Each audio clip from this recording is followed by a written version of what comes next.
suis pas là nécessairement à titre de porte-parole.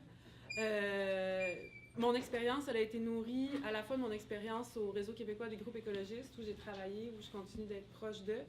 Donc, une expérience plus provinciale. Aussi de mon passage comme gaspésienne dans la région avant Taches d'huile. J'ai vu le différents processus de consultation douteux. Et ensuite, maintenant, comme militante auprès de Taches d'huile. Je pensais vous faire ma petite histoire de ma rencontre avec l'acceptabilité sociale. On n'a pas eu beaucoup d'affinités d'emblée. On s'est demandé en fait d'où ça émergeait. La première rencontre que j'ai faite avec l'acceptabilité sociale, c'était en commission parlementaire sur le régime forestier. En fait, où là, les députés sont venus nous demander « Oui, mais vous, l'acceptabilité sociale? » Puis là, on était un peu perplexes. Ben, je sais pas, là, il me semble qu'il y a déjà des gens qui ont passé beaucoup de temps à s'ostiner sur les principes du développement durable. Pour déjà respecter les principes du développement durable, ce serait pas pire. Puis peut-être respecter les droits humains, mettons.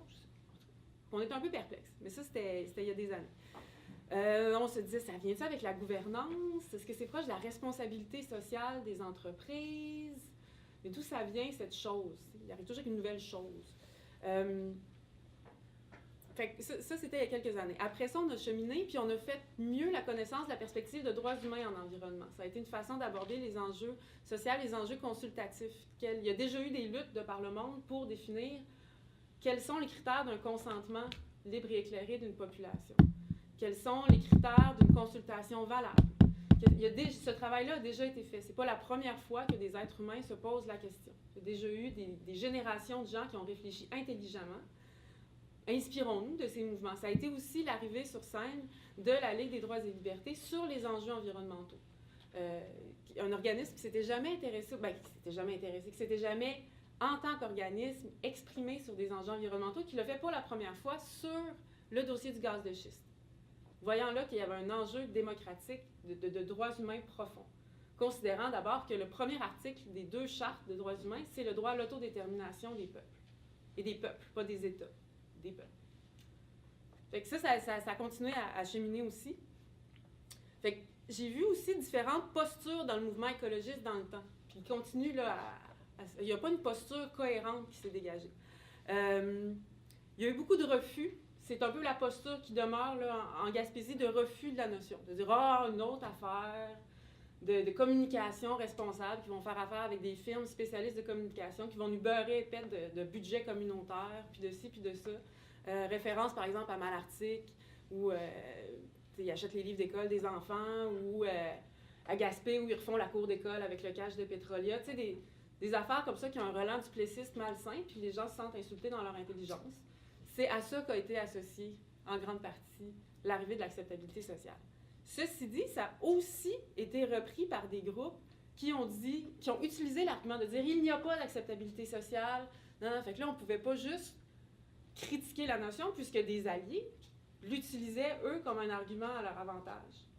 Fait que ça a généré une espèce de malaise, puis d'incohérence, puis de tabou un peu dans le mouvement. Là, à ce jour, il n'y a toujours pas de cohérence, d'où l'importance de s'en parler, n'est-ce pas? Là, j'allais aborder le chapitre gaspésien. Bon. En Gaspésie, nous, on a eu droit à la stratégie de communication déployée de Pétrolia, dans tout son grotesque. Ça, encore une fois, les gens l'ont vu comme un processus de... En tout cas, les métaphores utilisées ne sont pas très décentes, mais... se sont pas sentis respectés. Il y a eu aussi les stratégies gouvernementales de communication qui allaient de concert, puis surtout considérant que l'État est actionnaire de Pétrolia, puis là, c'est lancé encore plus à fond là, avec Anticosti et tout, comme allié clair là, du pétrole québécois, bio, équitable, je sais pas trop. Fait que ça aussi, tu sais, ça l'a eu. Puis ça, c'est arrivé simultanément, cette posture-là, avec un refus de consultation. Parce que les gens réclament un BAP. Les gens demandent à être consultés.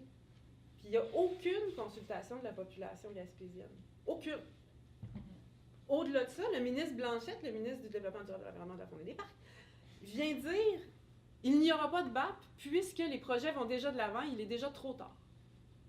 Pour qu'une consultation soit valable, il faut qu'elle ait lieu avant. Je suis d'accord, cessons.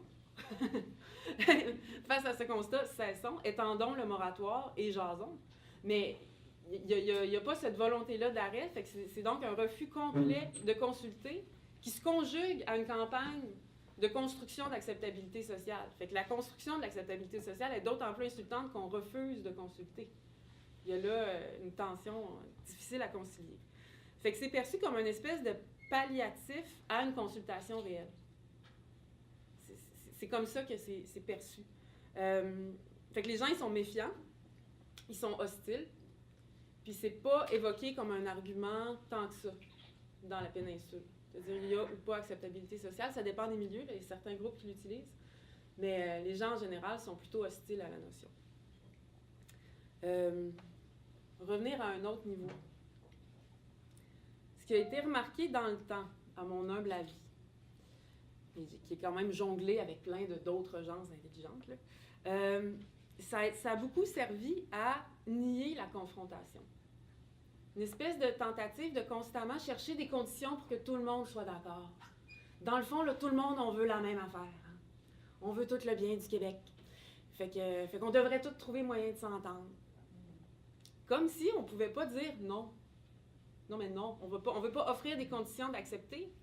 On est contre. C'est comme devenu tabou, c'est perçu comme immature. Non, ben là, come on, faites un effort, faites des compromis. Puis, il y a vraiment une espèce de marginalisation d'une posture de refus. Puis comme si ça se réduisait exclusivement à une posture de refus. Refuser le développement d'hydrocarbures peut tout à fait s'inscrire dans une perspective de construction collective de souveraineté alimentaire. Il y a toute une intelligence de volonté de projet puis d'aller de l'avant qui existe, mais comme cantonnée, puis marginalisée, puis caricaturée, comme une position de simple refus, comme un enfant qui tape et qui fait « non ». Puis il y a ça aussi qui s'inscrit dans la dynamique avec les instances dites de consultation, parce qu'il n'y a pas eu de consultation vraiment profonde. Il y a eu la question, mais ça a été soulevé plus tôt, mais de qui est légitime, qui est comptabilisé dans l'acceptabilité sociale. Là, apparemment, effectivement, le pétrole en Gaspésie est québécois. Fait que les gens sur place n'ont pas plus leur dire que d'autres, puisque celui-là, il est provincial. Ah bon?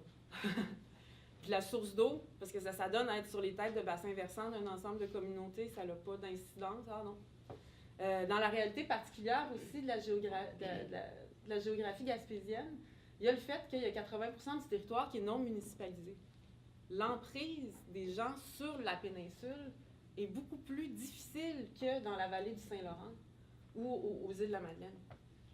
Parce que c'est comme chez personne. C'est loin. Savoir ce qui se passe au Mont-Saint-Alexandre, c'est pas ça traîne à grand monde, ce qui se passe au Mont-Saint-Alexandre. Fait qu'il y a toute une difficulté propre à la Gaspésie géographique que dans la notion d'acceptabilité sociale, c'est à peine si on a une légitimité d'avoir un mot à dire sur ce qui se passe au cœur de la péninsule, parce que dans le fond, c'est même pas dans votre municipalité. C'est loin de chez vous. Mais c'est chez qui? C'est la responsabilité de qui alors d'en être le gardien? Puis c'est aussi les territoires de chasse, les territoires de pêche. Il y a une relation au territoire qui existe. C'est aussi les têtes de bassins versants. Donc, en tout cas, il y a tout un enjeu là, géographique qui laisse les gens perplexes quant aux échelles là, de consultation.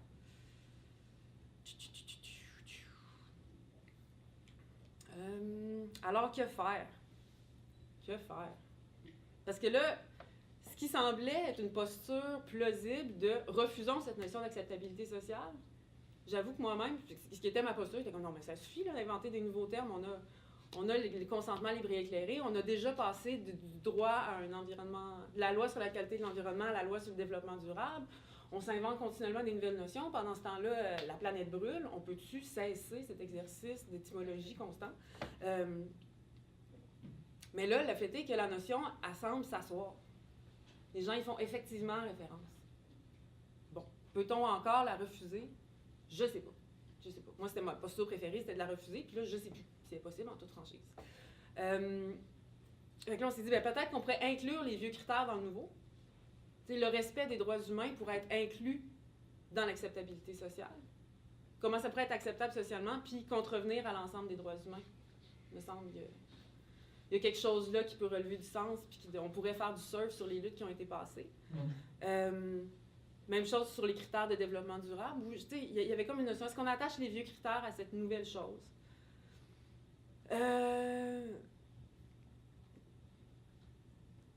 Ça m'amène à un ensemble de considérants. J'en ai fait mention rapidement, mais parce qu'on peut se perdre là-dedans. Puis là, nous, le considérant, c'est considérant que la planète brûle, considérant que c'est un peu la crise quand même, considérant que si on brûle tous les hydrocarbures actuellement confirmés et découverts, la planète s'en va nowhere. On va augmenter de plus que 2 degrés. Je pourrais le dire dans un langage beaucoup plus posé, mais le fait est scientifiquement qu'il y a trop de pétrole. Il y en a trop. On ne veut pas savoir le détail de celui qui est là. On convient scientifiquement qu'il y en a déjà trop. Que si on en trouvait, on devrait le laisser dans le sol.